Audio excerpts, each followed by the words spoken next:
নমস্কার সকলকে, আমি কৃষ্ণদীপ শাস্ত্রী। আজকে আলোচনা করব মিথুন রাশি 2021 সালে তিনটি কাজ, যে তিনটি কাজ করলে ক্ষতির সম্মুখীন হবেন আপনারা আর্থিকভাবে, মানসিকভাবে এবং মান সম্মানের দিক থেকে।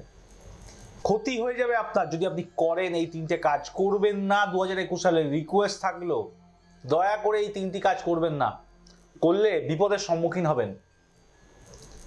অনেক কষ্ট করে যে সম্পদ আপনি তৈরি করেছেন, সম্পত্তি, মান সম্মান হোক বা আপনার আর্থিক দিক থেকে, সেগুলোর বিনাশ হয়ে যাবে। তিনটি কাজ কি কি? প্রথম হচ্ছে মিথুন রাশির অধিপতি বুধ। বুধ কানেকশন দেয় আমাদেরকে, বন্ধু দেয়। সেই বন্ধু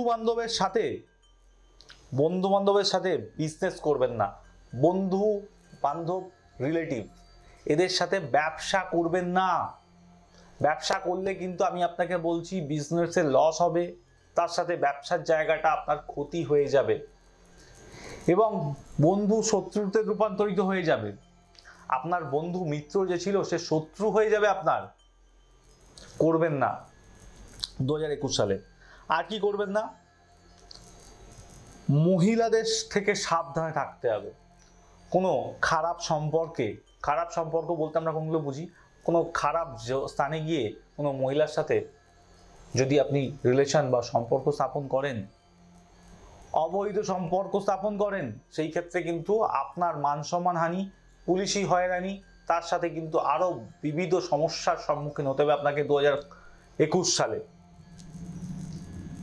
গ্যারেন্টি দিয়ে বলতে পারি, যদি আপনি কোনো সম্পর্কে জড়িয়ে আছেন এবং তার সাথে সেটা যদি অবৈধ সম্পর্ক হয়, সেখানটা যদি আপনি তার সাথে বাইরে কোথাও যাচ্ছেন, গিয়ে সম্ভোগে লিপ্ত হচ্ছেন বা সম্ভোগ হচ্ছে আপনাদের মধ্যে, তাহলে কিন্তু বিপদ হবেই হবে।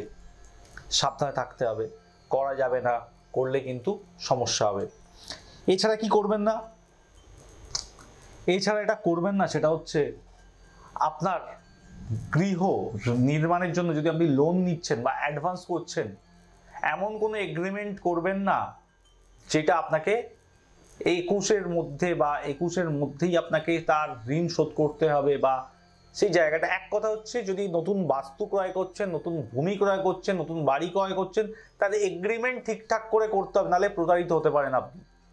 যে অর্থ আপনি কমিটমেন্ট করবেন তার থেকে বেশি অর্থ চাইতে পারে বা আপনাকে হয়তো প্রতারিত করবে, আপনাকে জায়গাটা দেবেই না। তো বাস্তু সংক্রান্ত নিয়ে সাবধান।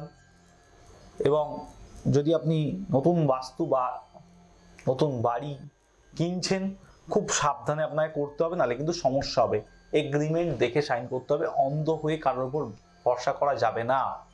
আইনি জটিলতা তৈরি হতে পারে এবং তাতে আপনি কিন্তু প্রবলেম ফেস করতে পারেন। এই তিনটে করবেন না। যারা যে প্রথম অনুষ্ঠান দেখছেন তাদেরকে রিকোয়েস্ট করবো চ্যানেলটা সাবস্ক্রাইব করতে, লাইক করতে, কমেন্ট করতে এবং শেয়ার করতে, তাহলে আর অনেকে দেখতে পাবে। এবং লাইক, কমেন্ট, শেয়ার করলে যেটা হবে, তাহলে আপনারা আমার সব অনুষ্ঠানগুলোর নোটিফিকেশান পাবেন, সাজেশনে পাবেন এবং যে নতুন অনুষ্ঠানগুলো করব সেগুলো নিয়ে আপনারা জানতে পারবেন। এবং কমেন্ট করে জানাবেন কেমন লাগছে অনুষ্ঠান। আজ এখানে শেষ করছি। খুব ভালো থাকবেন, নতুন বছর খুব ভালো কাটুক, এটাই মায়ের কাছে প্রার্থনা করি। নমস্কার সকলকে।